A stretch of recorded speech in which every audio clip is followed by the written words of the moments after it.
Home, no m'he penedit d'escriure aquest llibre.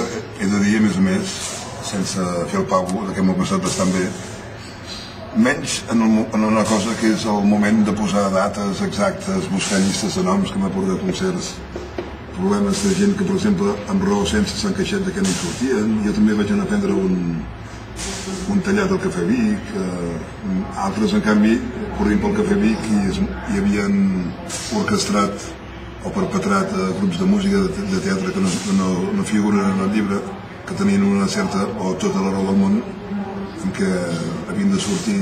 Per exemple, recordo el cas d'en Josep Povedano, que va formar part de molts grups de música, em va crear molts, i que no vaig pensar en ell pel sol fet que fa 25 anys que viu a Torelló. Doncs jo, si l'hagués vist a Vic, només trobar-me pel carrer hagués dit, hòstia, en Povedano, no?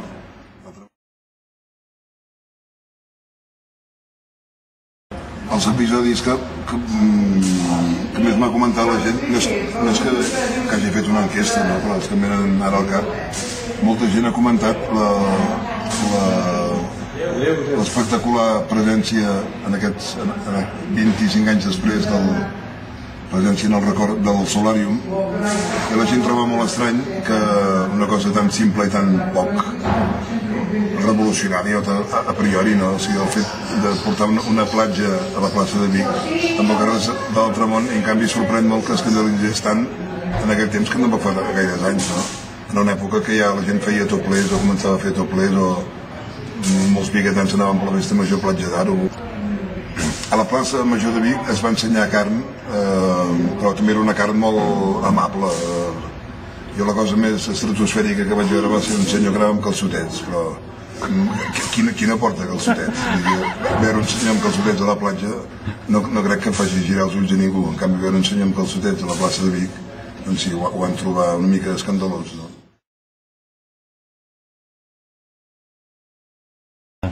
Una cosa que m'ha comentat molt, que per mi no té un interès massa... Sí que potser és simbòlic o representa una mica l'esperit d'aquella època, és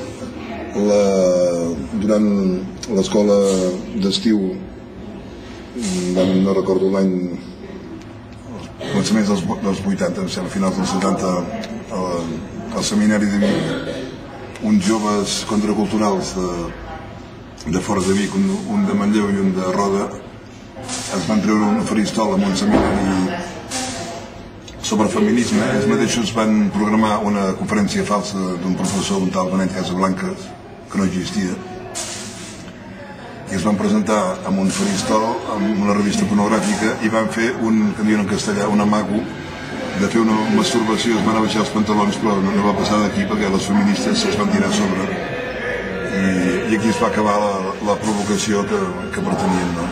Això ho ha comentat molta gent, però jo em sembla que no és pas el més destacable. Sempre provoca més morbo les coses morboses, això.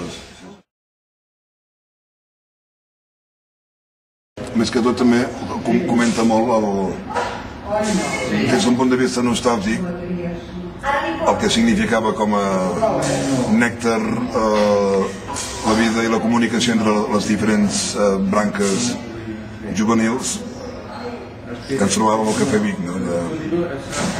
L'interrelació entre els gamberros, els més gamberros, els que jugaven a escacs, els que feien teatre, els que feien molt ridícul, aquell esperit d'una certa llibertat que ens havíem pres nosaltres mateixos, no és que ens la donéssim, perquè tot un plegat es presentaven els grisos un cop cada vegada, vol dir sovint, amb metralletes, ens emportaven a comissaria, no havíem fet res, sempre hi havia una presència de l'autoritat competent que ens incentivava, això val la pena dir-ho, a fer la cada cop més grossa, a subvertir una mica la serietat de l'època, no? La rigidesa també, inclús, de l'oposició democràtica, que una mica encotillada, i nosaltres no volíem combregar ni amb una autoritat ni amb l'altra, no?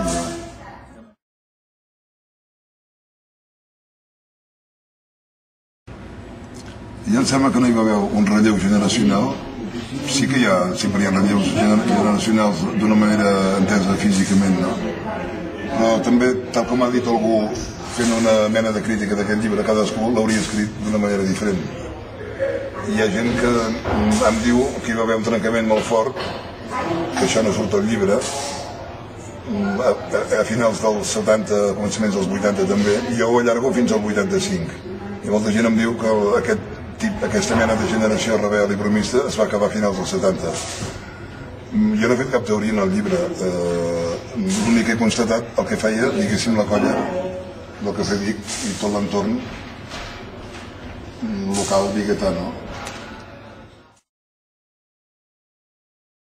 Les inquietuds socials, va perdre una mica la filantropia, la generositat cívica, la lluita per uns certs valors suposadament ètics o morals i polítics, i la gent també es va anar fent gran i sempre diuen que la joventut és un pecat que se supera i de vegades és veritat, malauradament la gent deixa de ser rebel i dona més importància a coses tan poc espirituals com el dia, no? I en aquest sentit suposo que també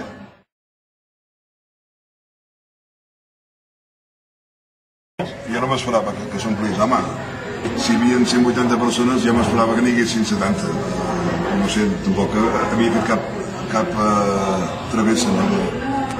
Però de tota manera ho vaig trobar molt agradable i això també em va animar a pensar que aquest llibre, si de fet falta potser urgent, no feia falta que es publiqués, però em sembla que al final sí que ha resultat demostrar que de vegades s'ha de treure la pols de sota la catifa, no?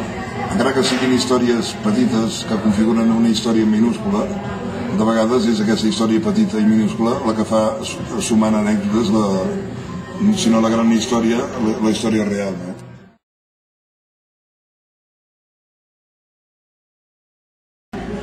Estava molt cansat del que deia abans, aquest peatge de les dates, dels anys, de les llistes de noms, de no oblidar-te ningú, de transcriure els cognoms correctament. Vaig pensar que hagués estat molt divertit, més interessant personalment escriure el mateix de manera novel·lada. I també vaig pensar que també hagués estat bo perquè així com ara ha quedat com un llibre local que interessa segurament o potser en alguna gent de Vic o de la comarca, difícilment una persona de fora de Vic o d'Osona el llegirà aquest llibre, no? Això és una decepció, no perquè m'afecti a mi personalment, sinó que trobo injust que qualsevol llibre emmarcat en un escenari local més petit que no sigui Barcelona no té interès aparent per ningú. En canvi, si això mateix hagués estat situat al barri gòtic de Barcelona, com deia el senyor Miquel Macià, el hagués llegit molta gent, aquest llibre. No perquè l'hagués escrit jo o un altre, és igual l'autor, no? Però un retrat d'aquesta època a Barcelona, com és el cas del senyor Pepe Ribas, ha tingut molt eco, no tinc cap mena d'enveja amb el senyor Ribas ni jo.